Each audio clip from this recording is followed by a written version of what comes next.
The sun shone brightly on the Santa Monica Pier, where laughter, music, and the smell of cotton candy filled the air. Families strolled across the wooden planks, children tugged on their parents' hands for rides, and couples leaned against the railing, watching the waves crash below. Yet, amid this lively, cheerful scene, one girl sat quietly in her wheelchair near the carousel, trying to blend in with the crowd. Her name was Marissa Hart, a 19-year-old whose life had changed forever after a car accident left her paralyzed from the waist down. She loved the pier.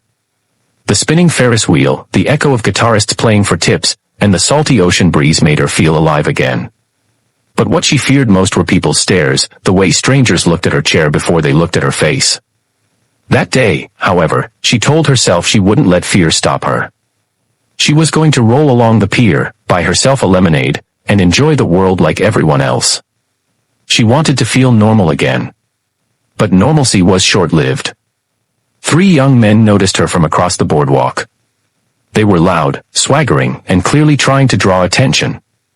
One wore a floral shirt with his chest puffed out, tattoos creeping down his arms. The other 2 wore faded denim vests. They had been shoving each other, joking crudely, but when their eyes landed on Marissa, their grins grew sharper. They approached her slowly, like predators circling their prey. One of them leaned close and sneered, "Move, Cripple." The words slashed through her like a knife. Marissa froze. She had grown used to whispers behind her back, but this was different. This was loud, cruel, and public. Before she could react, the man in the floral shirt laughed and swung his boot toward her wheelchair. The impact jolted her chair, sending her teetering sideways. She gasped, one hand shooting out to steady herself, the other clutching the wheel. She almost fell onto the pier planks.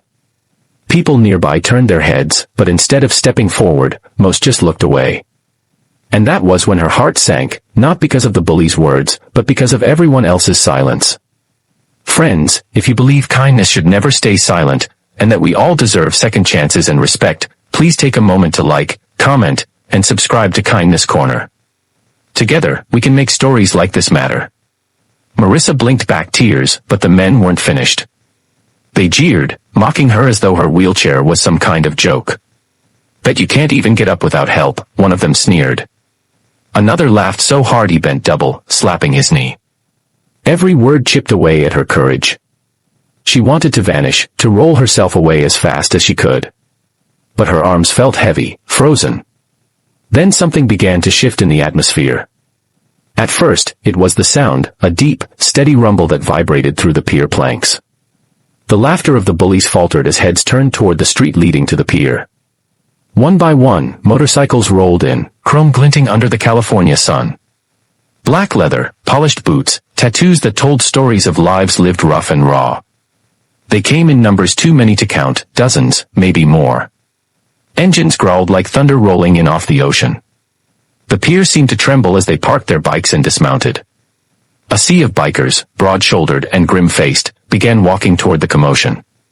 Among them were men and women, old and young, but all carried the same expression, anger tightly coiled into silence.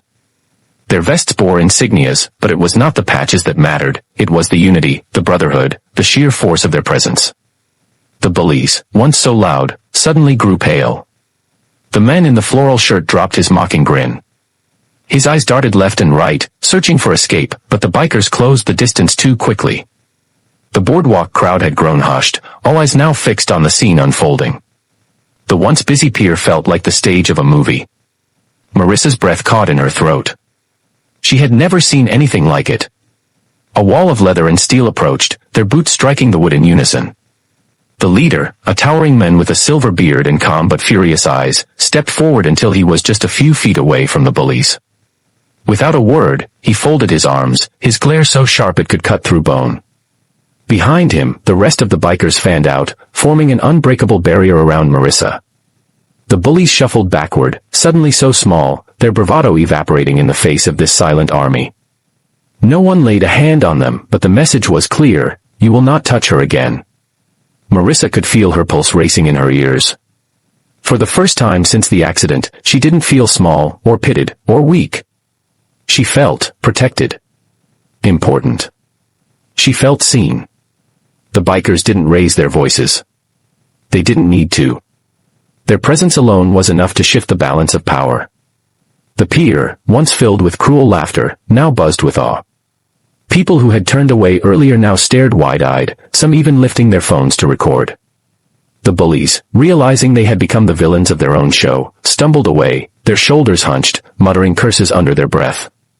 And then, the most incredible thing happened. The leader turned to Marissa, his stern expression softening. He crouched slightly so he could meet her eyes at her level. "You're safe now," he said gently. His voice was low, gravelly, yet filled with kindness. Marissa's eyes welled up with tears she had tried so hard to hold back. She nodded, unable to speak. Around her, the bikers smiled and gave her thumbs up, some resting their hands on her chair in quiet solidarity. They didn't see her as broken. They didn't see her as a burden. They saw her as someone worth standing up for. The moment stretched into something timeless.